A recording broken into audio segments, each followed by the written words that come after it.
នេះជាវិធីធ្វើ yogurt របស់ខ្ញុំខ្ញុំប្រើទឹកដោះគោ full cream ហើយយើងដាក់ដាំវាឲ្យរាងក្តៅមកកុំបាច់ដល់ពុះពេកគ្រាន់តែវារាងក្តៅទៅបានហើយមានបងប្អូនយើងគាត់ចង់ដឹងពីរបៀបធ្វើ yogurt ហ្នឹងហើយឥឡូវដល់ខ្ញុំត្រូវធ្វើ yogurt ខ្ញុំក៏ធ្វើវាជាវីដេអូហ្មងទៅអញ្ចឹងពេលទឹកដោះគោយើងក្តៅហើយយើងអាចបិទភ្លើងទៅយើងចាក់ចូលក្នុងចានឬក៏ទុកក្នុងឆ្នាំងហ្នឹងក៏បានដែរទុកឲ្យវាត្រជាក់មកហើយបងប្អូនគៀស្ទប់ខាងលើនេះដែលវាកហ្នឹងដូចពុះស្ដែកហ្នឹងយើងដកវាចេញមកកុំដាក់វាទាំងអាហ្នឹងអត់ល្អឲ្យវាធ្វើឲ្យ yogurt យើងហ្នឹងមានដុំហើយមិនបាច់ទុកវាដល់ត្រជាក់ 100% ពេកទេវានឹងក្តៅតិចតិចក៏បានដែរតែកុំឲ្យក្តៅខ្លាំងពេកតែក្តៅខ្លាំងពេកវានឹងមេនឹងកាច់អត់បានល្អអញ្ចឹងហើយមេ yogurt នេះគឺ yogurt ខ្ញុំធ្វើសាមុនហើយខ្ញុំយកមកធ្វើមេតទៀតតែបើបងប្អូនអត់មានបងប្អូនអាចទិញពីផ្សារមក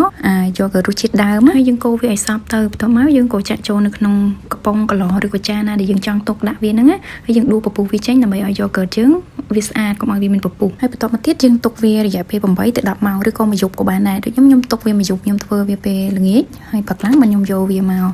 ទុកក្នុងទូទឹកកកនេះ yogurt ខ្ញុំស្អែកឡើងហើយបងប្អូនឃើញសាច់ yogurt ខ្ញុំឡើងស្មើលងល្អអត់មានពពុះឬក៏កកដុំអីទេហើយយើងដាក់វាញ៉ាំជាមួយនឹងទឹកឃ្មុំក៏ឆ្ងាញ់ដែរ